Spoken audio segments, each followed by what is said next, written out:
আসসালামু আলাইকুম। ৩ ম্যাচের টি-20 সিরিজের শেষ টি-20 ম্যাচে আজ মুখোমুখি হয়েছিল বাংলাদেশ এবং নিউজিল্যান্ড। হোম অব ক্রিকেট খ্যাত মিরপুর শেরেবাংলা জাতীয় ক্রিকেট স্টেডিয়ামে টসে জিতে শুরুতে বল করার সিদ্ধান্ত নেন নিউজিল্যান্ড দলের অধিনায়ক নিক কেলি। টসে হেরে ব্যাট করতে নেমে শুরুটা নড়বড়ে করে বাংলাদেশ। দুই ওপেনার সাইফ হাসান এবং তানজিদ হাসান তামিম বাংলাদেশকে ২১ রানের উদ্বোধনী জুটি এনে দেন। ব্যক্তিগত ১১ বল থেকে ১৬ রান করে দলীয় ২১ রানে সাইফ ফিরে যান প্যাভিলিয়নের পথে।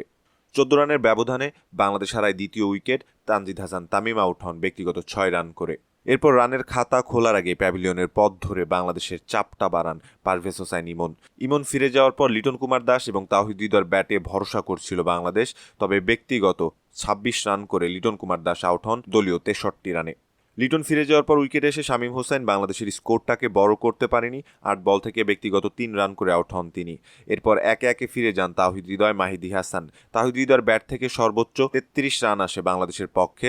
এছাড়া ২ অঙ্কের রান করতে পারেনি বাংলাদেশের কোনো ব্যাটার। বৃষ্টির বাধায় ২০ ওভারের খেলা ১৫ ওভারে নেমে আসলেও বাংলাদেশ সম্পূর্ণ ১৫ ওভার ব্যাট করতে পারেনি। ১৪.২ ওভারে ১০২ রানে অল আউট হয় বাংলাদেশ।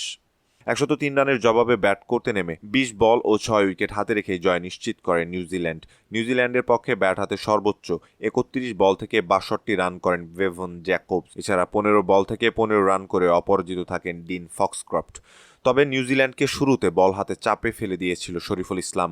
শরীফুলের দুর্দান্ত বোলিংয়ে মাত্র ২৫ রানের মধ্যে টপ অর্ডারের ৩ ব্যাটারকে হারায় নিউজিল্যান্ড। তবে সেই চাপ সামাল দিয়ে শেষ পর্যন্ত নিউজিল্যান্ডকে ম্যাচ জেতান বেভন জ্যাকব এবং ডিন ফক্সক্রফট। এই জয়ের ফলে ৩ ম্যাচের টি-২০ সিরিজে ১-১ ব্যবধানে সমতায় শেষ করল নিউজিল্যান্ড। যেহেতু বাংলাদেশ এবং নিউজিল্যান্ডের মধ্যকার দ্বিতীয় টি-২০ ম্যাচটি পরিত্যক্ত হয়েছিল, তাই এই সিরিজে শিরোপা পাবে দুদলই। এদিকে ম্যাচ হেরে কিছুটা হতাশ বাংলাদেশ দলের অধিনায়ক লিটন কুমার দাস। ম্যাচ শেষে তিনি বলেন, মূলত ব্যাটারদের বাজে পারফরম্যান্সের কারণে আমরা শুরুতে স্কোরবোর্ডে ভালো রান তুলতে পারিনি। স্কোরবোর্ডে আরও রান থাকলে ম্যাচের চিত্র আমরা পাল্টে দিতে পারতাম। শরীফুল দুর্দান্ত বল করেছে। সম্মানিত দর্শক, এই ছিল আমাদের হাতে থাকা সর্বশেষ ক্রিকেট আপডেট।